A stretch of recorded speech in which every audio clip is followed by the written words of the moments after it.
Ang mahiwagang menu, hiwaga ng micronutrients. Noong unang panahon sa isang maliit na baryo na tinatawag na Sagad, may isang karinderya na ang pangalan ay Kusina ni Aling Maria. Si Aling Maria ay hindi basta-bastang kusinera. Dati siyang community health worker. Napansin niya na maraming bata sa kanilang baryo ang sobrang payat o kaya'y sobra ang timbang at laging pagod. Binuksan niya ang kanyang karinderya para sa isang mahalagang layunin. Maghain ng pagkaing may micronutrient magic na tumutulong sa mga batang lumaking malusog at malakas.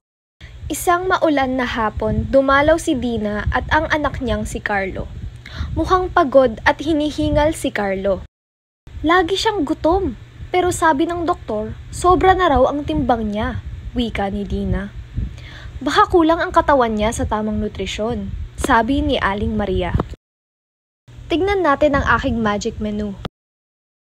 Ang pinakbet ay may fiber, bitamina, at minerals na nakakatulong kay Carlo para mabusog at magkaroon ng sigla. Paliwanag ni Aling Maria. Namangha si Dina. Akala ko pang diet lang ang gulay. Linggo-linggo, nagtuturo si Aling Maria ng bago. Ang calcium ay pampalakas ng buto. Ang vitamin C ay panlaban sa sakit. Wow! Ang zinc ay pampatibay ng katawan. Unti-unting nagbago si Carlo. Mas ganado na siya. Mas nakakapag-focus sa eskwela at dahan-dahang bumalik sa tamang timbang. Sumali rin ang ibang magulang. Ano ba ang meron sa magic menu na yan? Tanong nila. Tuwing Lunes, naging Micronutrient Monday. Natutunan ng mga magulang kung paano magluto ng masustansyang pagkain, gaya ng veggie pancit. Ang karinderya ay naging lugar ng kaalaman at pagmamahal. Gumanda ang pakiramdam ng mga bata at sabay-sabay nang nagluluto ang mga pamilya sa bahay.